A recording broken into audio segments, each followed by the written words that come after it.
কিছু কঠিন life lesson যেটা শুনতে খারাপ লাগলেও সত্যি। কেউ আপনার কেয়ার করে না, আপনি কেউ নন। হতে পারে আপনার জীবনে অনেক কষ্ট আছে, মনে রাখবেন আপনি যার কাছে আপনার সমস্যার কথা বলছেন তার জীবনেও এক গাদা সমস্যা আছে। এখন ফেসবুকের যুগ, দেখবেন আমরা শুধুমাত্র ভিডিও দেখি, কার জীবন কতটা সুন্দর, কার জীবনে কি চলছে। কেউ আবার যদি একটু কষ্ট থাকে তখন দেখে বেশ মাঝে মাঝে ভালোও লাগে।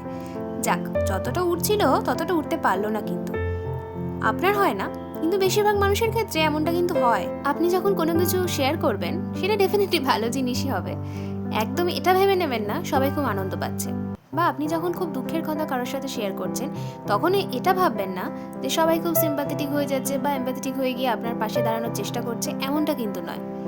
আপনার গল্পগুলো সবার কাছে এক একটা কন্টেন্ট। সময়ের সাথে সাথে মানুষ সব ভুলে যায়, নিজেদের সমস্যা নিয়ে ব্যস্ত হয়ে যায়। কারোর বরের ইনকাম কম বলে সেই নিয়ে সমস্যা, তারই এক বান্ধবীর বর আবার তাকে নিয়ে ব্যাংককে গেছে। কারোর ছেলে মেয়ে অবাধ্য, সেই নিয়ে সমস্যা। কেউ আবার কাউকে চিট করেছে, নানা রকম সমস্যায় সবাই ভেসে আছে।